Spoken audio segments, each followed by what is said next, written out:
Nama Mas jazaa'ul ladzina yuharibunallah. Jadi yang disalib. Mas Juma, halo, Mas Juma. Iya, gimana? Eh, kalau bisa Yesus aja, jangan Nabi Isa. Saya nggak kenal Nabi Isa. Ya, pengantar ini singkat para sahabat. Mantep TV sudah standby. Di like, di subscribe, di share sebanyak mungkin untuk supaya mencegah sahabat-sahabat kita di luar sana tidak terpengaruh terhadap pemurtadan. Diserupakan dengan Nabi Isa. Nah, kalau kita lari kepada Bible, Yesus sendiri berkata, tidak banyak lagi aku berkata-kata dengan kamu sebab penguasa dunia ini datang, yaitu iblis. Dan penguasa dunia tidak berkuasa sedikit pun atas diriku. Nah, Yesus menerangkan di dalam Yohanes 8, iblislah yang menjadi bapakmu dan kamu mau melakukan keinginan-keinginan bapakmu. Kata Yesus, iblis sedikit pun tidak berkuasa terhadap dirinya. Ketika iblis merasuki Yudas supaya Yesus itu disalib, apakah iblis berhasil menyalib Yesus, Bang?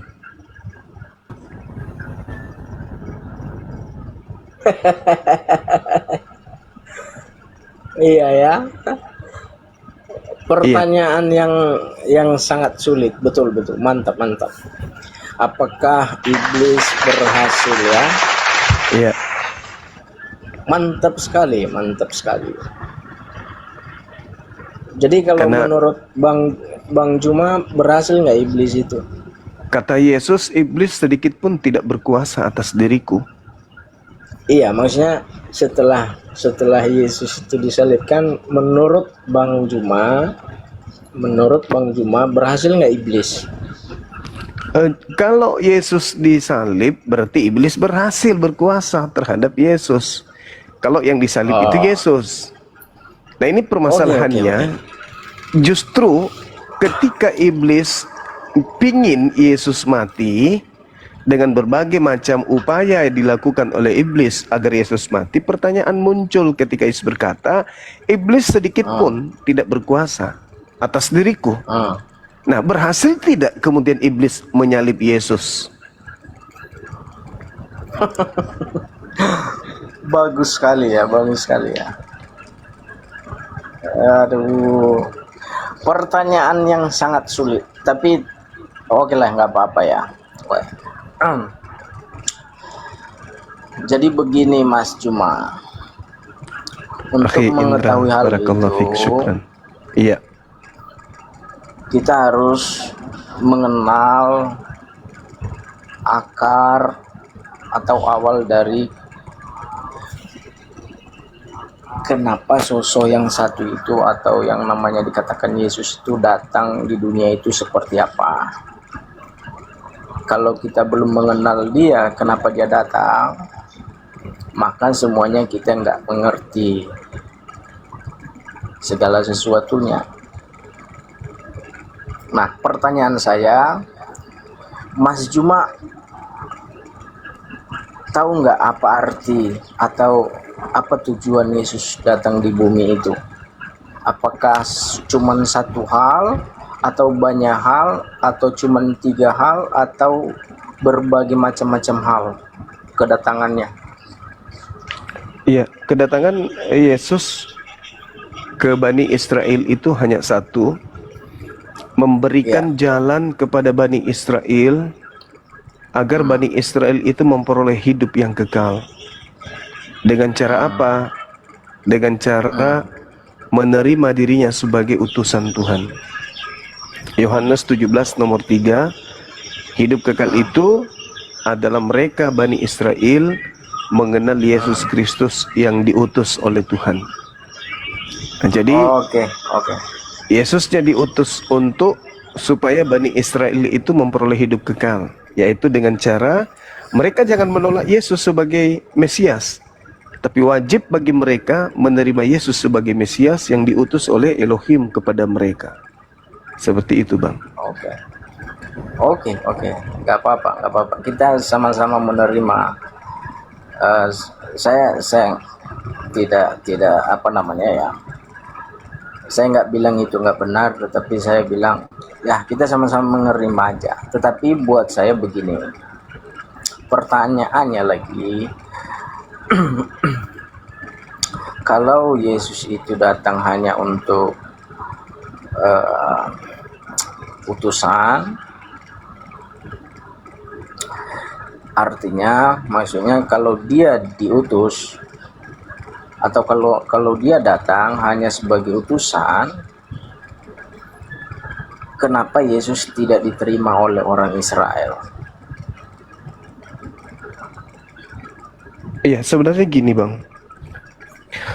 Orang Israel itu pada dasarnya, ini berdasar data Bible ya. Orang Israel itu pada dasarnya tidak menerima sebagian besar. Tapi ujung-ujungnya mereka menerima. Karena tunggu Bang. Karena mereka yang tidak menerima karena yang mereka tunggu itu adalah Mesias yang sama seperti Daud, sama seperti Salomo. Namun pada akhirnya, meskipun mereka tidak menerima Yesus ini sebagai Mesias, endingnya kemudian adalah Kang Arbi Syukran. Endingnya kemudian adalah mereka semua menerima Yesus ketika imam besar mereka, imam kepala mereka, yaitu Kayafas, bernubuat tentang keselamatan mereka dari tekanan penjajah Roma. Kita bisa lihat di dalam Yohanes 11 nomor 45 sampai nomor 57, melalui tangan imam kepala mahkamah agama yaitu Kayafas, orang-orang Yahudi, ahli kitab, orang Farisi menerima Yesus sebagai tebusan agar mereka punya bangsa tidak dirampas oleh bangsa Romawi. Mulai tahun itu, maka Imam Kayafas bernubuat bahwa Yesus harus mati untuk bangsa mereka agar bangsa mereka itu tidak dirampas oleh penjajah Romawi. Nah, pada kesempatan itu Yesus diterima sebagai penebus kepada tentara Romawi, kepada bangsa Romawi, agar bangsa mereka tidak dirampas oleh kekaisaran Roma pada saat itu. Maka mereka harus menyerahkan Yesus agar dibunuh. Itu Bang, endingnya itu di situ. Jadi kalau ada orang mengatakan Yesus ditolak oleh kaumnya awalnya, tapi setelah mereka berembuk melalui tangan Kayafas, imam kepala, rupa-rupanya mereka menerima. Ketika Imam Kayafas mengatakan kalian tidak insaf dan kalian tidak tahu bahwa adalah lebih baik satu orang Yesus mati untuk bangsa kita ini daripada seluruh bangsa kita mati karena dirampas oleh kekaisaran Romawi. Maka mulai tahun itu Kayafas bernubuat Yesus harus mati untuk bangsa Israel. Maka coba Anda lihat di data nomor 53 dari Yohanes 11. Apa katanya di sana? Mulai saat itu mereka bangsa Israel bersepakat untuk membunuh Yesus. Jadi mereka menerima Yesus untuk dibunuh, bukan menerima Yesus sebagai imam, sebagai Mesias, sebagaimana Daud dan Salomo. Tetapi mereka menerima Yesus sebagai tumbal agar bangsa mereka itu tidak dirampas oleh kekaisaran Romawi. Coba saudara baca di data Yohanes 11 nomor 45 sampai nomor 57. Ternyata latar belakang pembunuhan Yesus itu oleh karena sosial politik, bukan karena nebus dosa. Demikian Bang.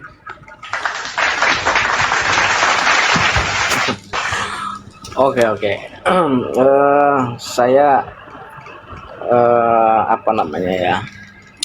Saya bisa menjelaskan karena saya sudah mengerti atau mengetahui, mengenal pikiran Abang Juma atau pendapat Abang Juma atau jawaban Juma tentang kedatangan Yesus.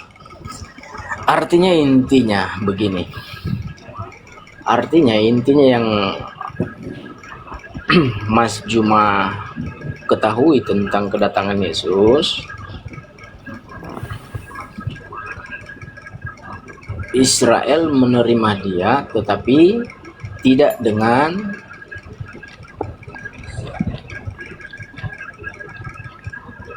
keselamatan oleh Allah. Bukan Gitu. untuk nebus dosa Bang, tapi mereka menerima sebagai tumbal agar bangsa mereka tidak dirampas oleh bangsa Romawi. Itu dalil, Bang. Iya, iya. Berarti mereka menerima bukan karena mereka Mau nebus dosa. mendapat penebusan dosa, tetapi mereka menerima sebagai tumbal, begitu ya? Iya, agar bangsanya tidak dirampas oleh Roma. Oh, begitu ya. Iya, Bang. Gimana ya? Itu dalil, Bang. Jadi Dalil. kalau saya katakan begini, ya, kenapa Yesus kenapa Yesus tidak diterima dari tengah-tengah bangsa Israel? Satu hal adalah karena Yesus mengaku dirinya bahwa dia itu adalah sang penguasa sendiri, atau dia itu adalah sang Allah sendiri.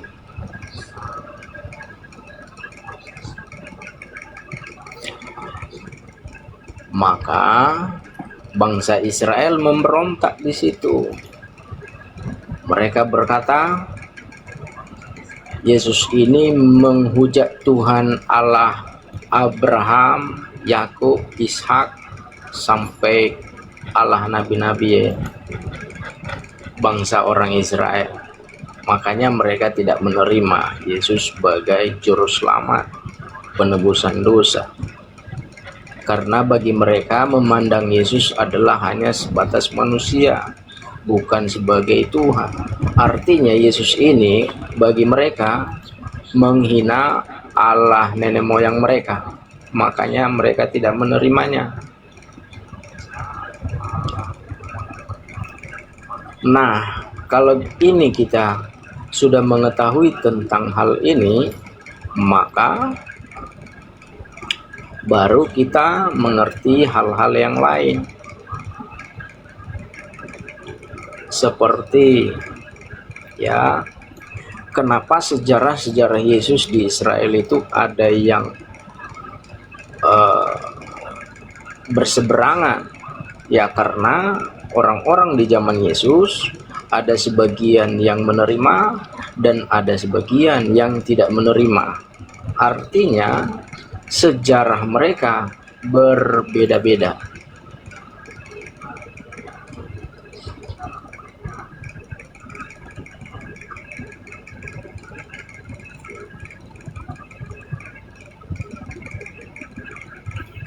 Ada lagi, Bang?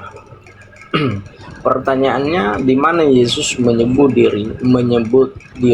dirinya itu adalah sang Allah sendiri, karena dia berkata, Allah di dalam aku dan aku di dalam Allah. Salah satunya. Apalagi kalau ditambah, tidak ada seorang pun yang sampai kepada Bapa kalau tidak melalui aku, kata Yesus. Nah, oleh hal inilah bangsa Israel banyak yang tidak menerima ini, karena mereka pikir Yesus ini menghujat Tuhan Allah nenek moyang mereka. Oke, silakan, cukup dulu sampai di situ cuma. Oke, baik.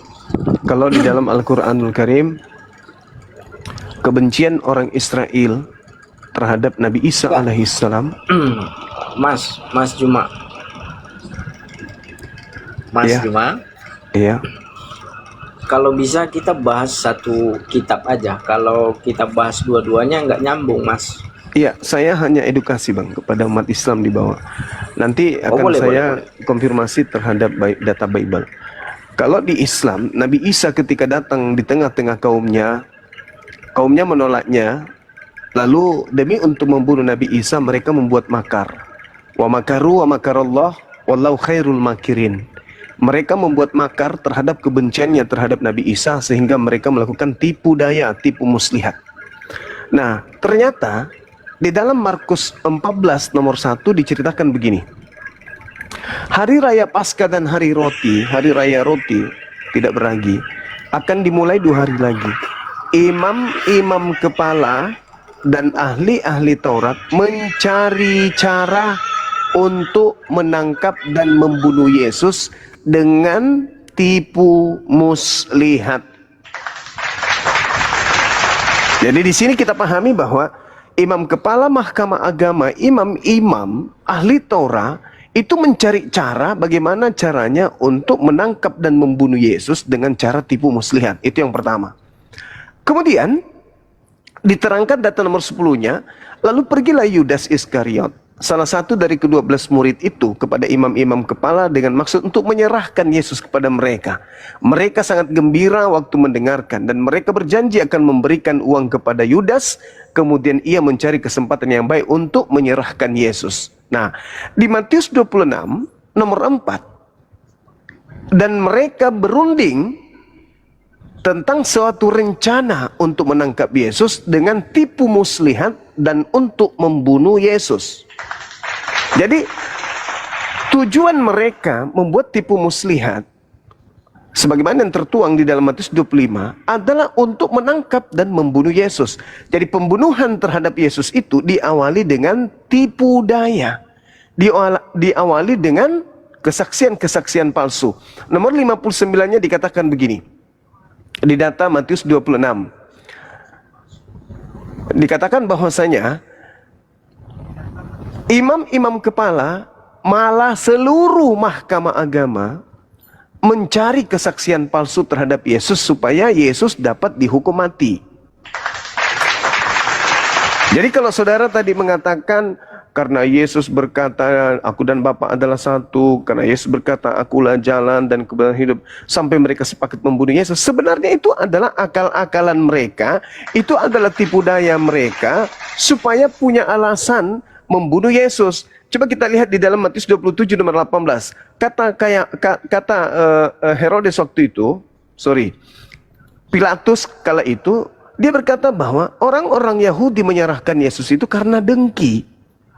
Jadi bukan karena ada kesalahan, tetapi mereka membuat tipu daya, mereka membuat kesaksian-kesaksian palsu untuk sekedar membunuh Yesus. Makanya saya katakan tadi bahwa dalam Yohanes 11, Yesus ini dipakai sebagai tumbal untuk menyelamatkan bangsa mereka dari rampasan orang-orang Roma. Coba kita lihat di dalam Yohanes 11, nomor 45 sampai nomor 57. Mereka orang Farisi, imam kepala berkumpul, lalu memanggil mahkamah agama untuk berkumpul dan berkata, apa yang harus kita perbuat? Sebab Yesus ini membuat mukjizat. Apabila kita biarkan Yesus, maka semua orang akan percaya kepadanya. Dan orang-orang Roma akan datang dan akan merampas tempat suci kita serta bangsa kita ini. Tetapi seorang di antara mereka, yaitu Kayafas, imam besar pada tahun itu, berkata kepada mereka, kamu tidak tahu apa-apa dan kamu tidak insaf bahwa lebih berguna bagimu jika satu orang mati untuk bangsa kita daripada seluruh bangsa kita ini binasa.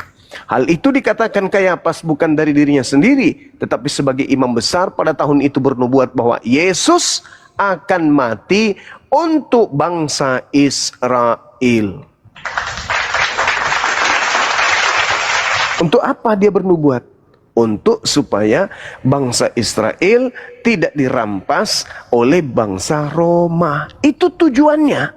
Tak ada hubungannya dengan ajaran Kristen bahwa Yesus mati untuk nebus dosa, itu nggak ada sama sekali.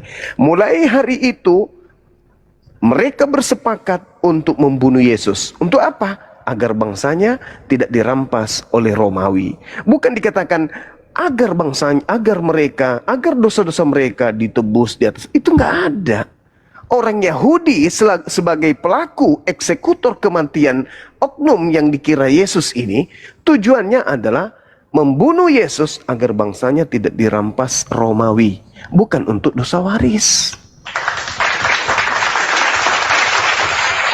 Itu fakta, itu real, tertulis di dalam kitab saudara. Maka mulai hari itu mereka sepakat untuk membunuh Yesus. Karena itu Yesus tidak lagi tampil di muka umum di antara orang-orang Yahudi. Yesus berangkat dari situ, dari ke tempat padang gurun, ke sebuah kota yang bernama Efraim, dan di situ dia tinggal bersama-sama dengan muridnya. Jadi Yesus menghindar dari pembunuhan. Yesus menghindarkan segala upaya, segala kesaksian, segala tipu muslihat yang dilakukan oleh orang-orang Yahudi untuk membunuh dirinya dengan cara Yesus bersembunyi di sebuah kota bernama Efraim. Itu fakta karena tertulis di Bible. Jadi saudara saya, sekali lagi saya katakan, orang-orang Yahudi melalui pimpinan mereka, imam kepala mereka Kayafas, itu memanfaatkan situasi agar bangsa mereka diambil alih oleh penjajah Roma, maka Yesus harus mereka tumbalkan. Makanya di dalam 1 Korintus 5 nomor 7 tertulis di sana bahwasanya sebab anak domba Paskah kita sudah siap, sudah telah disembeli, yaitu Kristus. Jadi memang disembeli untuk orang-orang Paulus dan timnya agar kemudian dosa mereka itu ditebus. Tapi itu adalah ajaran Paulus. Sedangkan ajaran yang tertulis di dalam penyelidikan Yohanes, orang Yahudi ingin membunuh Yesus karena mereka tahu Yesus adalah satu-satunya manusia yang bisa membebaskan mereka dari perampasan bangsa oleh kekaisaran Romawi. Yesus dijadikan sebagai tumbal untuk itu. Demikian.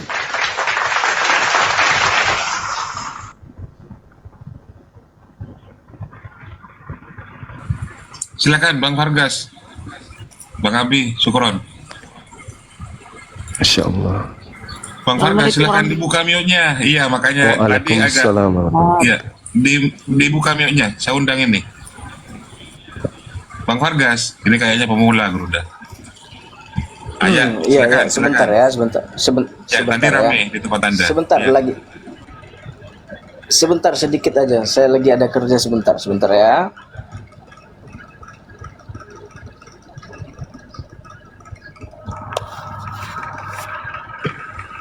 Silakan satu slot untuk teman-teman Kristen yang mau naik, silakan.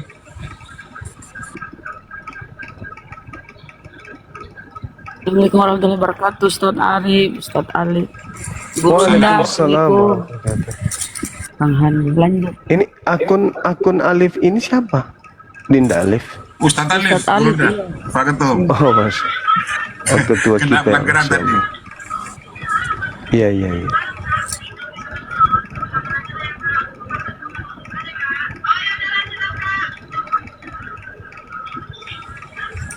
Bang Vargas, silakan Bang Vargas.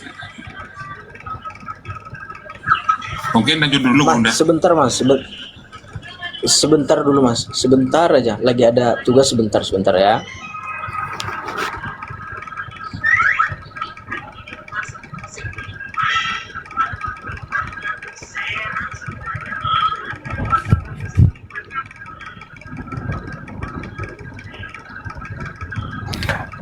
Jadi teman-teman sekalian, anak-anak saya yang ada di bawah, apologet muda Islam ya.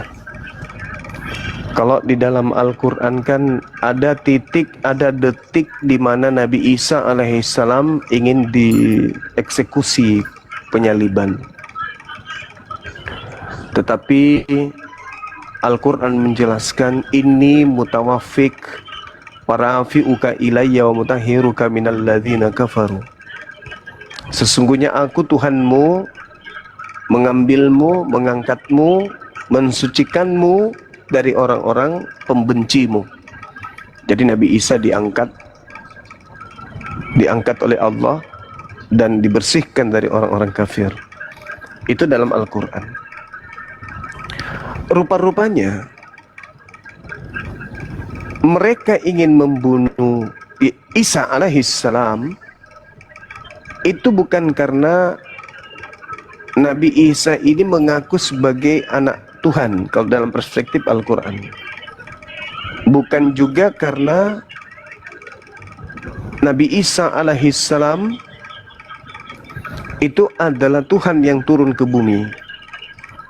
Tapi dalam Al-Quran mereka membuat makar oleh karena melihat mujizat-mujizat Nabi Isa alaihissalam ini itu tidak bisa mendudukkan kemudian mereka sebagai umat atau bangsa yang adidaya seperti ketika zamannya Daud dan zamannya Nabi Sulaiman atau Salomo. Sehingga orang-orang itu pada kufur, pada ingkar kepada Nabi Isa alaihissalam. Nah, sehingga Nabi Isa ini ya mengatakan kepada Bani Israel, man ansari ilallah, siapa yang akan menjadi penolongku untuk menegakkan tali agama Allah. Oke. Itu Nabi Isa bertanya kepada kaumnya. Nah, di kaumnya ada yang menolak, sehingga mereka kemudian membuat makar. Latar belakang pembuatan makar ini diadakan oleh mereka itu seketika hanya ingin membunuh Nabi Isa saja, bukan karena menghujat Allah, enggak, tapi karena memang benci kepada Nabi Isa. Nah, kalau di dalam Bible, orang-orang Yahudi pun sama, ingin membunuh Yesus bukan karena faktor dosa waris, karena dosa Adam, karena kutukan Tuhan kepada Adam dan keturunannya, itu bukan, tapi karena unsur politik saja, sampai mereka bersepakat membunuh Yesus.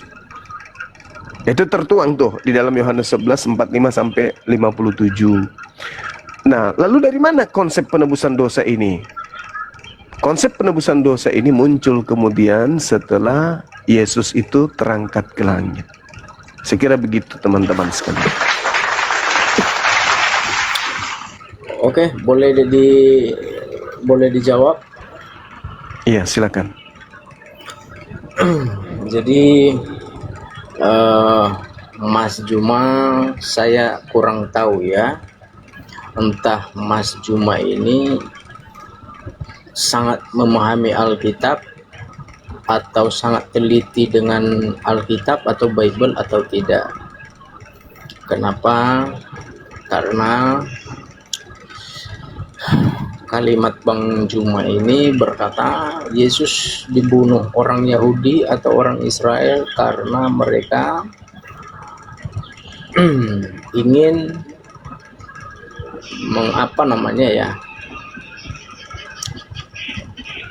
membunuh bukan karena mereka anggap itu penebusan dosa, tetapi mereka bunuh sebagai tumbal mereka. Jadi begini, Matius pasal 2 ayat berapa ini ya? Sebentar saya buka dulu ya.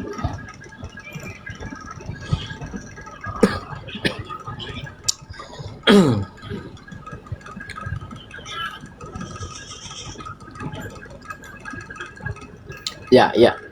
Matius pasal 2 ayat 1 sampai 2 berkata begini. Setelah Yesus dilahirkan di Bethlehem di tanah Yudea pada zaman Raja Herodes, datanglah orang-orang Majus dari timur ke Yerusalem. Nah, poinnya satu di sini. Ya. Dan bertanya-tanya, di manakah dia, raja orang Yahudi? Raja orang Yahudi itu disamakan dengan seperti Herodes, atau dikatakan seperti raja penyelamat bagi Israel, ya, atau yaitu Allah di sini. Ya terserah kita lah, mau kita tebak-tebak. Yang penting intinya di sini Yesus itu disamakan dengan Raja Herodes. Oke. Kemudian yang baru dilahirkan itu, kami telah melihat bintangnya di timur dan kami datang untuk menyembah Dia. Itu satu ya. Kedua, di ayat 13, setelah orang-orang Majus itu berangkat, tampaklah malaikat Tuhan kepada Yusuf dalam mimpinya dan berkata, "Bangunlah, ambillah anak itu serta ibunya, larilah ke Mesir dan tinggallah di sana sampai aku berfirman kepadamu, karena Herodes akan mencari anak itu untuk membunuh dia." Jadi dari lahir Yesus ini sudah diincar orang Yahudi, karena kelahiran Yesus ini disebut-sebut sebagai juru selamat, disebut-sebut sebagai raja, disebut-sebut sebagai penyelamat orang Yahudi atau orang Israel. Jadi menurut saya tidak benarlah kalau Mas Juma ini berkata mereka menyalibkan Yesus karena mereka menumbalkan dia supaya mereka lepas dari tanah raja atau penguasa Romawi. Karena di sini yang berkuasa adalah, di sini yang dikatakan adalah Raja Herodes, dan Raja Herodes itu adalah orang Yahudi, bukan orang Romawi. Jadi saya kira, saya tidak tahu entah Mas Juma ini salah baca kitab atau bagaimana, atau mungkin Mas Juma ini belum membaca ini dulu. Makanya Mas Juma ya mengambil kesimpulan dan keputusan sendiri. Makanya saya bilang tadi, kita harus mengetahui dulu awal asal usulnya. Yesus lahir, Yesus datang sebagai apa? Apakah sebagai satu alasan, atau dua alasan, atau tiga alasan, atau berbagai macam alasan? Ya, silakan. Ya, jadi gini Bang, kita harus paham dulu bahwa ketika Raja Herodes ini atau Hordos berkuasa atas tanah Yudea, itu dia bukan menjadi raja mewakili orang Yahudi, enggak. Tetapi karena tanah Yudea pada saat itu adalah tanah yang berada di bawah kuasa Imperium Romawi, maka Kekaisaran Romawi menyimpan raja yang merupakan seorang raja boneka yang berkuasa di atas tanah Yudea. Jadi Herodes ini adalah raja yang didudukkan di tanah Yudea sebagai perpanjangan tangan Kekaisaran Romawi. Nah, artinya bahwa tanah Yudea termasuk Yerusalem, Bethlehem, itu adalah tanah yang di bawah penguasaan Herodes, di mana tanah ini seluruh penduduknya harus membayar upeti atau pajak kepada Kekaisaran Roma. Mereka khawatir kalau sampai Mesias itu benar-benar hadir di bangsa Israel, maka kejayaan Israel akan kembali bangkit seperti bangkitnya Israel di zaman Nabi Musa, di zaman Gedeon, di zaman Ezekia, di zaman Daud, di zaman Salomo, di mana mereka tidak akan pernah bisa dikuasai oleh bangsa lain. Maka ketika ada orang-orang Majus datang memberikan kemudian penyampaian berita kepada Raja Herodes itu kaget. Apa iya akan bangkit di tengah-tengah mereka seorang raja, seorang Mesias? Apakah itu betul? Maka Herodes memanggil orang Majus. Dikumpulkanlah orang Majus ini. Lalu semua imam-imam kepala juga dan ahli Taurat dari bangsa Yahudi itu dikumpulkan oleh Herodes.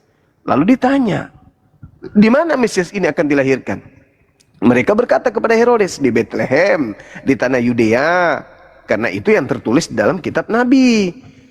Dan engkau Bethlehem, tanah Yehuda, engkau yang kemudian dikatakan, sekali-kali bukanlah yang terkecil di antara mereka yang mementeri Yehuda.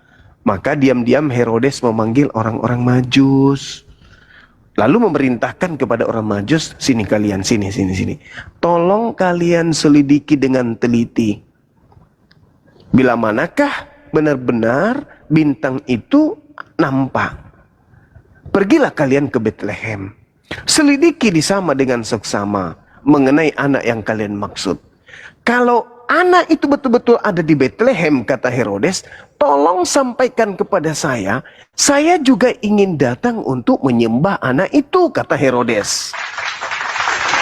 Padahal tujuan Herodes untuk ditunjukkan anak itu bukan untuk disembahnya, tapi untuk dibunuhnya. Kenapa? Kalau sampai anak ini menjadi besar, nubuatannya adalah dia akan menjadi raja. Kalau sampai dia menjadi raja, maka dia tidak akan menjadi raja lagi di tanah Yudea. Sebab tanah Yudea sudah memiliki raja yang dinubuatkan oleh Tuhan mereka, yang akan duduk kemudian sebagai pemimpin untuk Bani Yakub. Akan tetapi orang-orang Majus mengiyakan, baik paman, kami akan ke Bethlehem, ke tanah Yudea. Kami akan menyelidiki tentang Yesus, tentang anak itu. Dan kalau kami sudah menemukan anak itu, kami akan datang kepada Anda untuk menyatakan dan mengatakan hal yang sebenarnya, bahwa anak itu ada di sini, di rumah ini, nomor sekian, blok sekian, RT sekian, RW sekian, desa ini, kelurahan ini, dusun ini, kecamatan ini, kabupaten ini, provinsi ini, negara ini, supaya Anda datang untuk menyembahnya juga sama seperti kami. Tapi apa yang terjadi setelah orang-orang Majus itu berangkat ke tanah Yudea? Benar-benar mereka menemukan itu. Apa yang terjadi? Apakah kemudian orang Majus datang ke Herodes? Tidak. Mereka meninggalkan tanah Yudea, menyingkir kemudian, dan tidak menemui Herodes, melainkan mencari jalan lain untuk kembali ke negeri mereka. Apa yang terjadi? Herodes marah, Herodes murka. Maka dia memerintahkan untuk membunuh seluruh anak-anak yang berusia 2 tahun ke bawah di tanah Yudea, di Bethlehem itu. Dengan harapan dia juga di antara orang bayi yang dibunuh, di antaranya ada Mesias ini. Tapi ternyata malaikat datang lebih dulu kepada Yusuf. Dalam mimpinya, Yusuf, ya malaikat, bangun, ambil anak itu serta ibunya, larilah ke Mesir.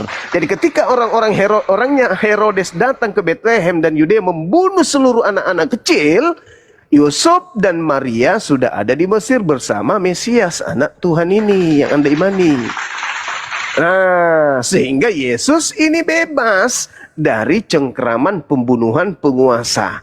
Jadi dari kecil Yesus itu sudah tidak diinginkan oleh Romawi. Dari bayi pun orang-orang Romawi tidak mau Bethlehem, tanah Yudea, bangsa Israel, Bani Yakub kembali bangkit kerajaannya seperti zaman Daud. Tidak mau dia. Maka ketika Yesus dewasa, Herodes itu sudah tak ada. Herodes sudah meninggal. Maka yang menjadi pemimpin pada saat itu bukan Herodes lagi, tetapi seorang pemimpin, kalau tidak salah dia adalah Arkelaus, yang memimpin kemudian sebagai raja di sana. Bukan lagi Herodes kalau tidak salah saya. Nah, kemudian ketika dia menjadi besar, hal itu kembali terjadi. Kembali lagi terjadi untuk yang kedua kalinya. Yesus lagi-lagi dipersekongkoli oleh bangsanya sendiri untuk dibunuh. Sebab apa? Ya itu tadi.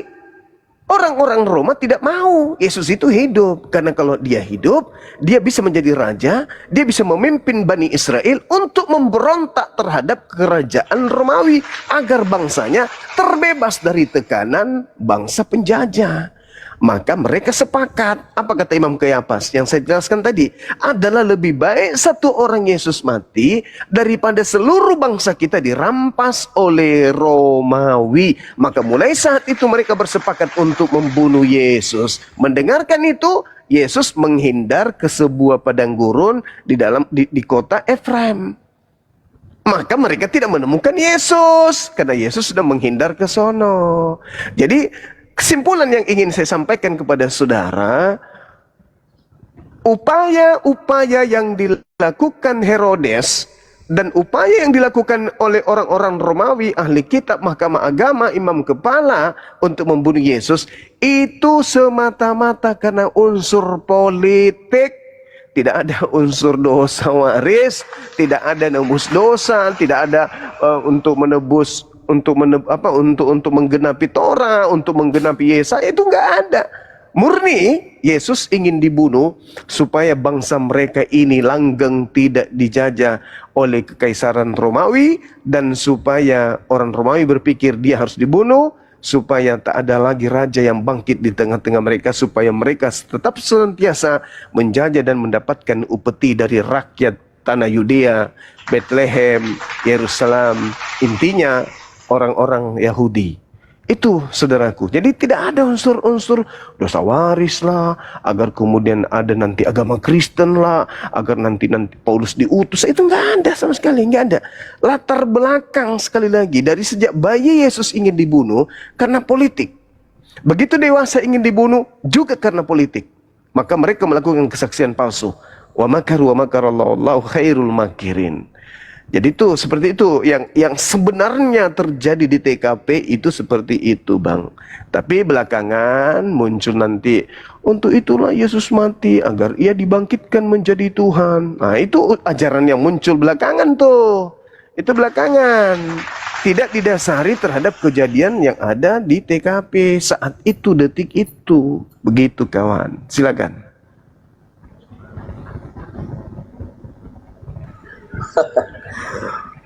Ya. Terima kasih banyak. Terima kasih. Saya ketawa bukan karena ini ya, tapi saya ketawa karena saya rasa si Mas Juma ini berkata-kata dalam hati sendiri ya, saya lihat ya, kalau saya perhatikan dari tadi. Kenapa? Di sini saya bahas ayat, sementara Mas Juma ini membahas logika atau membahas tebakan-tebakan pikiran manusia ya di zaman itu, di zaman Yesus itu. Kenapa saya bilang seperti itu? Karena di sini awal mula kedatangan Yesus, kelahiran Yesus ya, tidak identik dengan perdebatan orang Yahudi di zaman itu, bahwasanya kelahiran Yesus ini harus dibunuh supaya mereka terlepas dari tanah atau dari tangan orang penjajah yaitu Romawi. Tidak ada ayatnya di sini dari semenjak dia lahir ya. Karena Matius 2 ayat 1 ini ayat pertama kelahiran Yesus Kristus, dan langsung dihadapkan kepada raja orang Yahudi ya. Sekali lagi saya baca ya, apakah saya salah baca atau saya benar membacanya atau bagaimana ya? Karena kalimatnya di sini enggak ada kata-kata Yesus harus dibunuh supaya kita lepas dari tanah penjajah yaitu orang Romawi ya. Saya baca sekali lagi ya teman-teman ya, saudara-saudara ya. Setelah Yesus lahir di Bethlehem di tanah Yudea pada zaman Herodes, pada zaman Raja Herodes ya, pada zaman Raja Herodes, datanglah orang-orang Majus dari timur ke Yerusalem dan bertanya-tanya, di manakah dia raja orang Yahudi? Nah, mendengar raja orang Yahudi ini ya, maka marah nanti Herodes ini di sini karena dia mendengarkan kata-kata raja ini ya, yang baru dilahirkan itu, karena kami telah melihat bintangnya ya. Kalau kita meneliti ayat ini, kalimat ayat ini, di sini berbicara soal keilahian, soal kuasa Allah, soal kuasa Sang Ilahi atau Sang Allah. Ya, saya baca sekali lagi ya.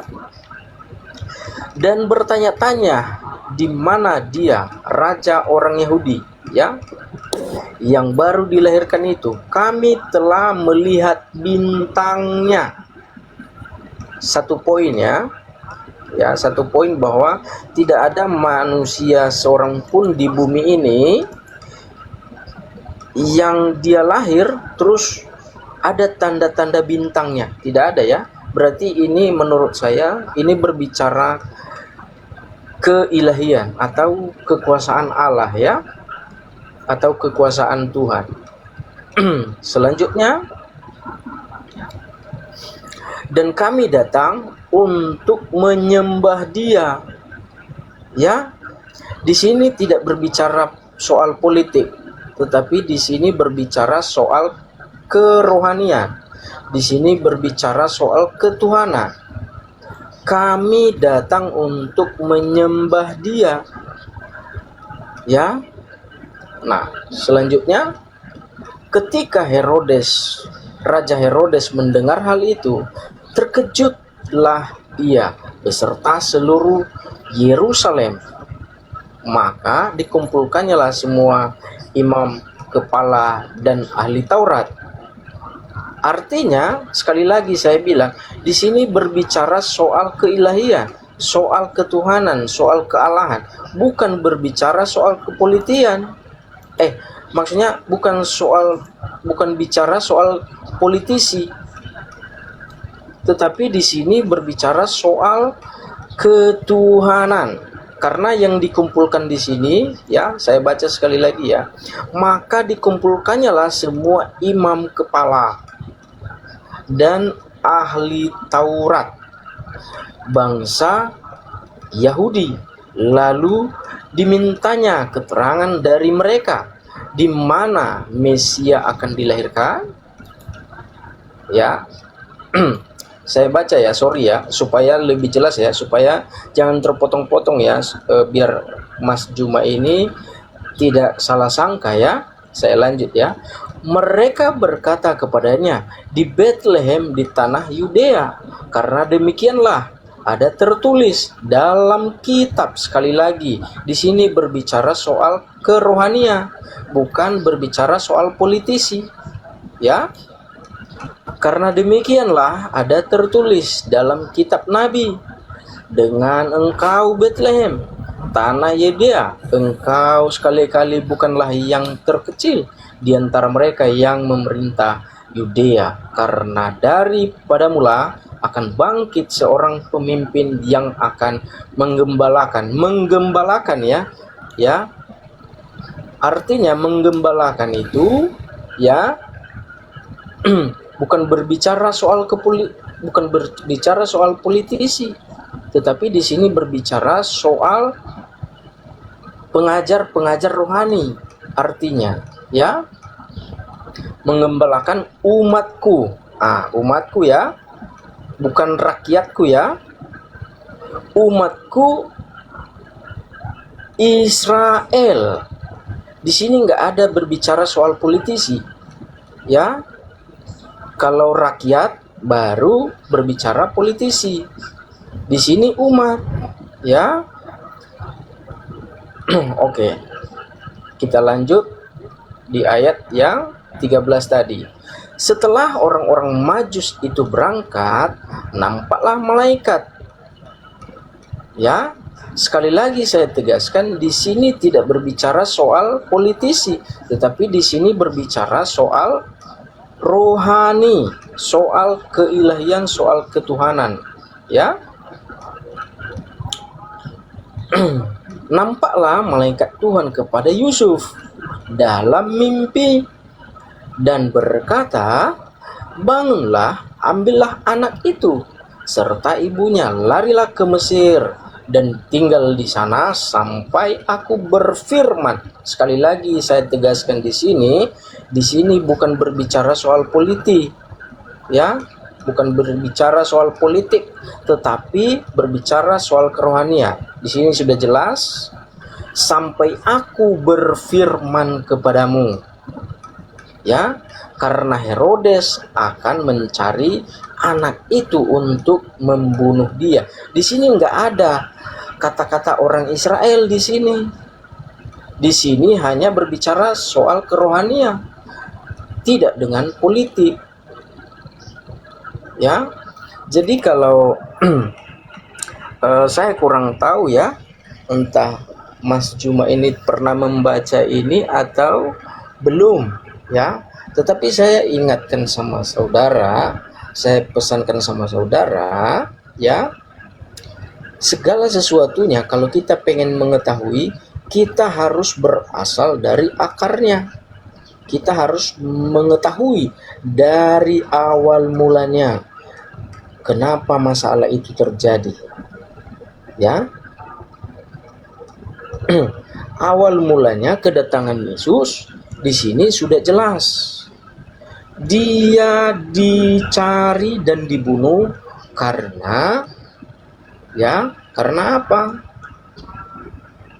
Karena itu tadi sudah dinubuatkan semua berbicara soal kerohanian, ya, dan banyak ayat-ayat yang lain menegaskan bahwa Yesus seolah-olah menghina Allah sendiri ketika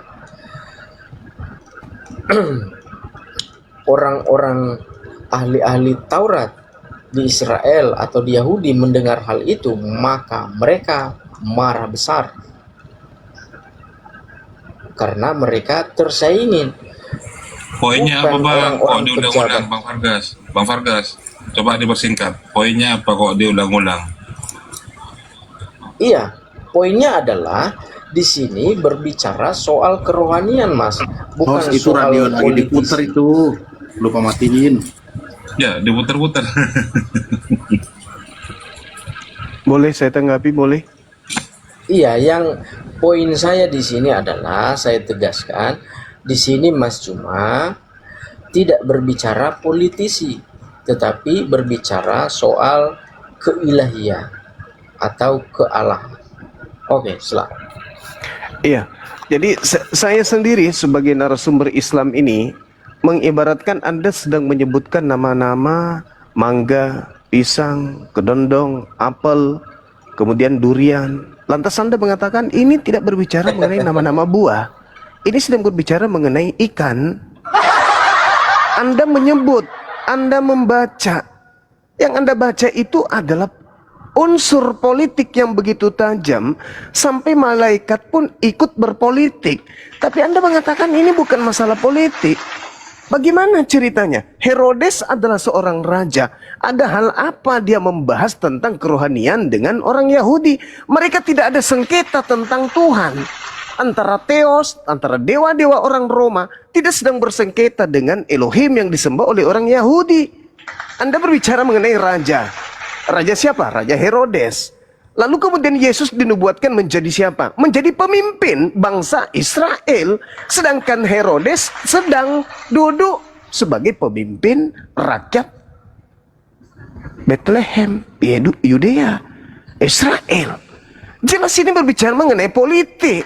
Anda menyebutkan nama-nama buah, tapi Anda mengatakan ini membahas tentang ikan, Bang Suma, bukan tentang buah.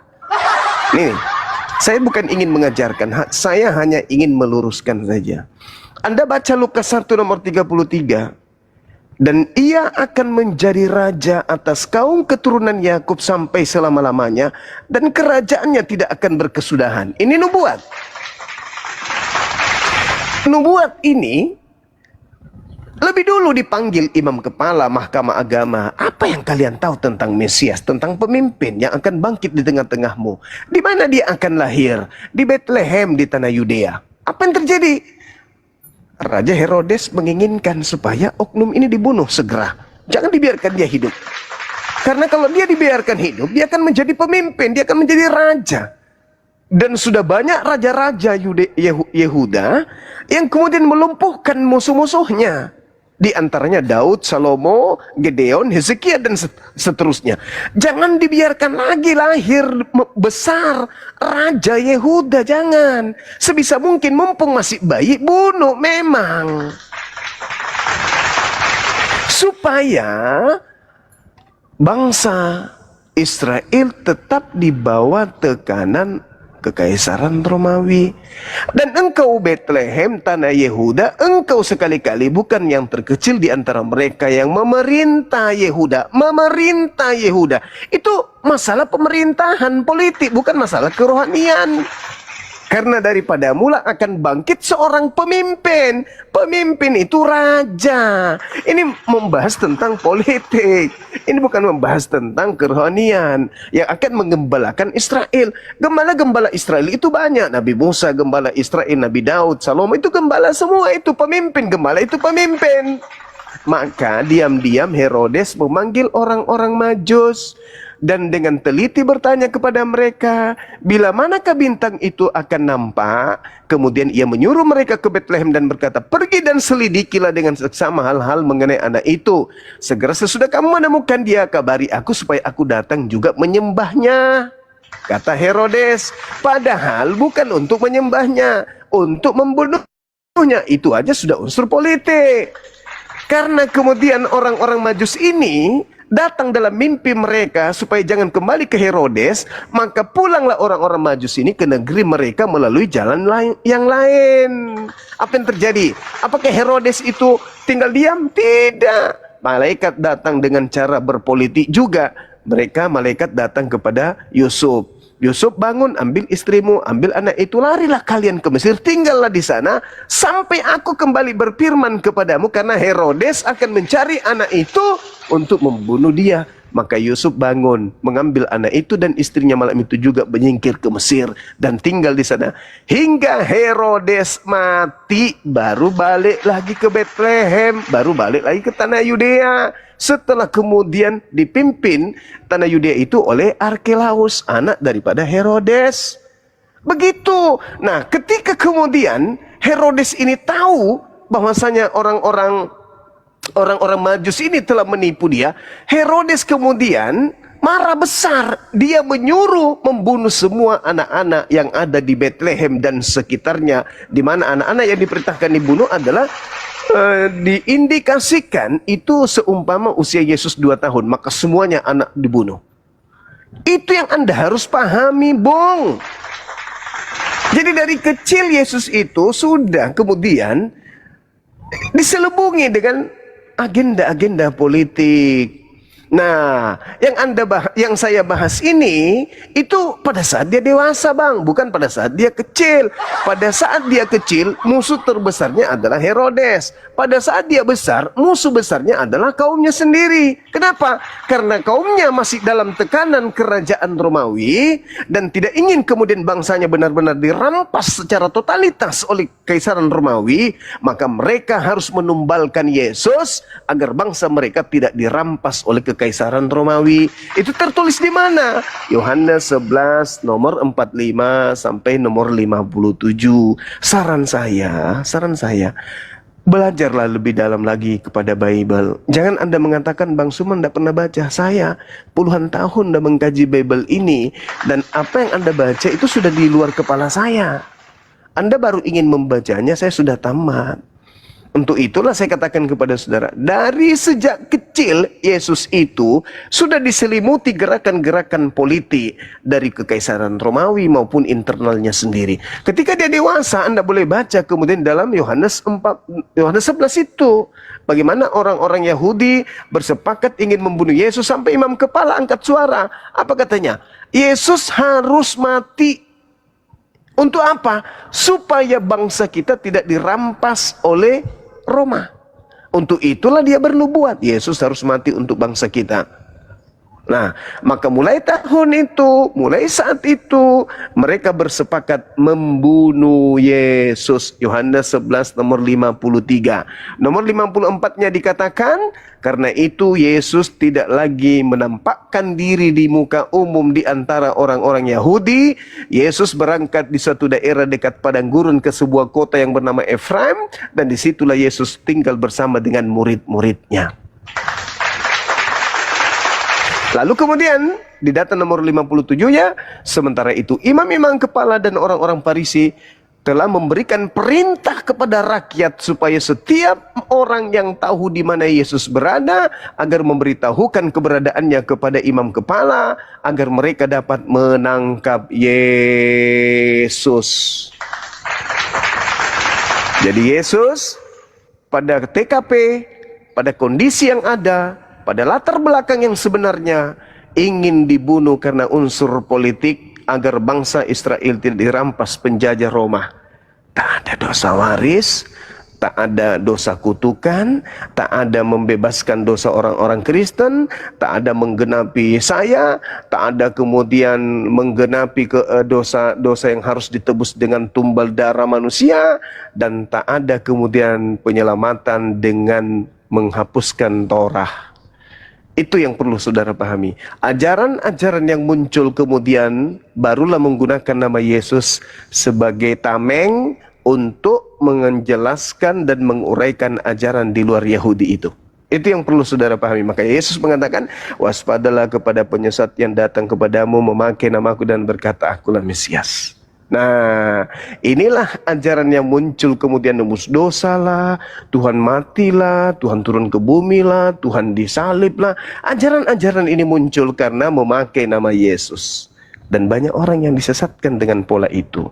Nah, Yesus sudah menubuatkan dan Al-Quran menerangkan, wa makaru wa makarallah wallahu khairul makirin. Ketika orang-orang Yahudi membuat makar terhadap Nabi Isa alaihissalam, Allah membalas makar mereka, dan sesungguhnya Allah adalah sebaik-baiknya pembalas kejahatan.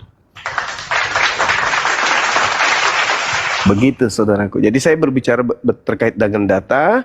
Adapun ajaran Anda yang muncul belakangan, Yesus nebus dosa, bla bla bla, itu tidak sesuai dengan apa yang terjadi di TKP saat kejadian. Seibarat kata nih, ada orang yang ingin membunuh Pak Bom Bom misalnya. Kita bunuh Pak Bom yuk. Kenapa dia harus dibunuh? Ya karena dia mengambil tanah kita tanpa izin. Dia merekayasa sertifikat tanah kita. Ayo bunuh, bunuh, bunuh. Terjadi eksekusi terhadap Pak Bom Bom. Ternyata sebelum itu terjadi, pemerintah telah menyelamatkan Pak Bom Bom dengan mengirimnya ke Pulau Jawa. Tidak dibunuh dia. Nah, 1 abad kemudian, 3 abad kemudian muncul ajaran baru. Bom Bom mati disalib untuk menebus dosa-dosa kita. Padahal pada saat kejadian bukan karena dosa, tapi karena adanya sengketa lahan. Inilah yang terjadi sekarang ini. Orang kemudian meneteskan air mata. Oh begitu besar kau Tuhan, karena kau telah mencurahkan darahmu untuk kami. Padahal kejadian di TKP tidak begitu. Kejadian yang ada, orang-orang Yahudi ingin membunuhnya karena takut bangsanya dirampas oleh Kekaisaran Romawi. Begitu saudara, begitu kenyataan yang tertuang di dalam Bible. Bukan saya merekayasa, tapi itu ada tertulis. Gitu, silakan.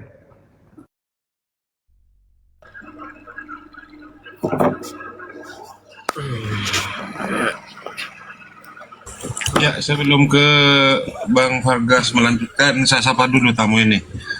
Bang Ivanhu. Bang Ivanhu, selamat pagi. Dibuka mute-nya Bang Ivanhu. Yo, selamat pagi, shalom. Ya, dari Katolik apa Protestan, Bang? Ah, terserah.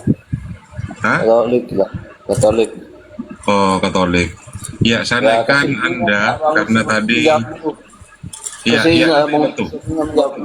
Iya, saya naikkan Anda karena tadi Anda bilang apa ini?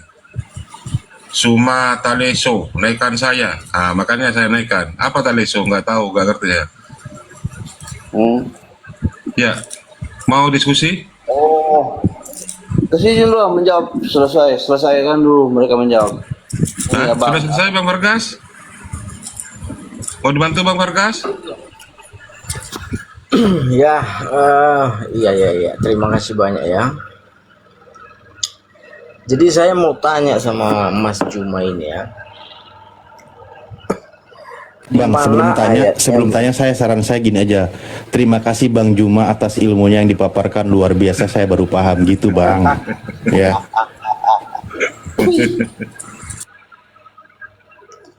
Itu menurut kamu sih Mas Bro. Tetapi begini ya. Saya mau tanya sama Mas Juma ini. Di mana ayatnya mengatakan bahwa Yesus dibunuh karena gara-gara politik? Bukankah ayat itu semua dari berbicara soal kerohanian?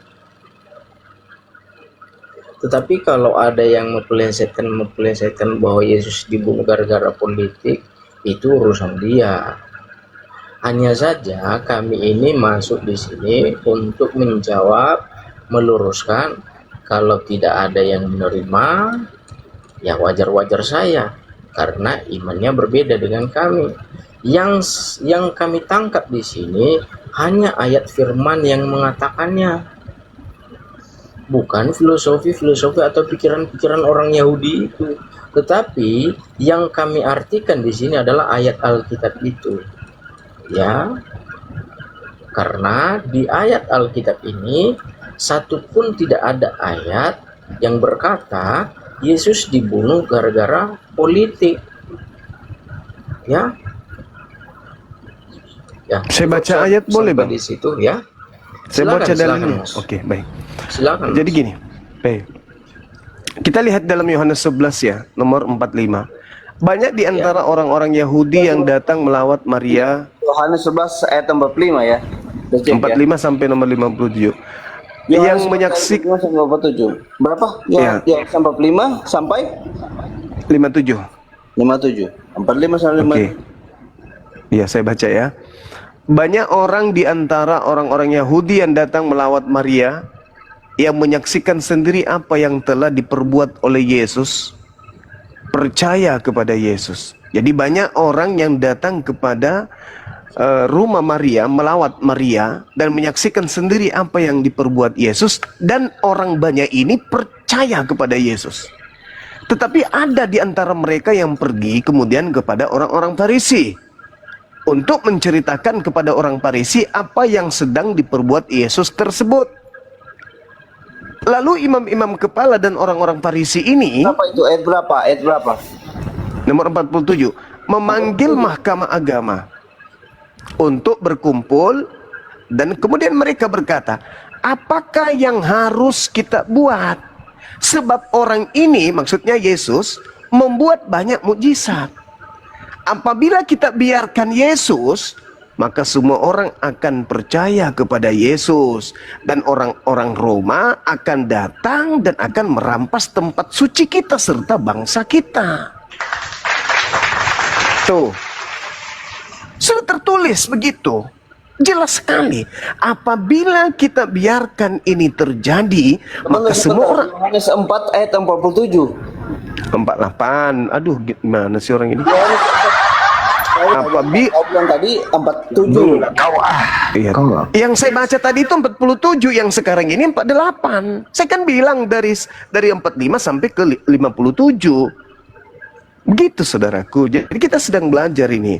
Tetapi seorang di antara mereka, yaitu Kayafas, imam kepala, berkata kepada mereka, kamu tidak tahu apa-apa, dan kamu tidak insaf, bahwa lebih berguna bagi kamu jikalau satu orang mati, yaitu Yesus, untuk bangsa kita, yaitu bangsa Israel. Zuma. Teks Yohanes 4 ayat 48, maka kata Yesus kepadanya, jika kamu tidak melihat tanda dan mujizat, kamu tidak percaya. Jangan kamu lebarkan. Jangan kamu lebarkan. Itu aja. Anda salah baca. Biar aja Mas. Anda salah baca. Anda salah dulu, baca. selesaikan dulu. Anda baca selesaikan apa dulu, Mas. itu? Data apa yang Anda baca itu? Kamu bilang Yohanes 4. Yohanes berapa? Yohanes 11. Oh, Yohanes 11:48. Bang, Udah, kalau jangan sakit naik, gigi, jangan minum obat cacing. Biar kembali. Apabila kita biarkan Yesus, maka semua orang akan percaya kepada Yesus dan orang-orang Roma akan datang. Tidak ada bilang apabila kita membiarkan Yesus atau apabila kita membiarkan dia. Dia itu siapa, Bang? Hah? Dia itu siapa? Ini dalam teks Yohanes bukan berarti Yesus. Dia itu Harusnya siapa? Nah, kau Dia bertanya, itu maka dia itu semua akan orang percaya kepadanya dan orang Roma akan datang dan merampas tempat suci kita serta bangsa kita. Dia siapa? Dia ini pakai koma, Bang. Iya, dia itu siapa di situ? Dia itu pakai koma, Bang. Iya, dia di koma situ itu- siapa? Nah, sekarang saya tanya, Abang, saya bicara Zuma, komanya, saya bicara iblis. Ini orang turunin aja dulu, kesel gue banyak bang. Acing, turun dulu kau lah, gak aja. Sorry Bang ya, sorry. Jadi kalau kita beragama itu, agama itu harus membela akidah kita. Bukan kita yang kemudian mati-matian membela akidah kita karena bertentangan dengan dalil. Dalil dalam Bible kita itu seharusnya membela akidah atau membela iman. Ini yang terjadi sekarang adalah iman Anda justru bertolak belakang dengan dalil yang ada di Bible Anda. Sehingga Anda mati-matian membantah ketika saya meluruskan proses yang ada bahwa Yesus itu ingin disalib karena mereka tidak ingin bangsanya dirampas oleh Roma. Itu kan tertulis, apabila kita membiarkan orang ini, maka orang Roma akan datang dan akan merampas tempat suci serta merampas bangsa kita. Itu kan dalil. Maka mulai saat itu imam kepala yaitu Kayafas bernubuat bahwa Yesus harus mati untuk bangsa itu.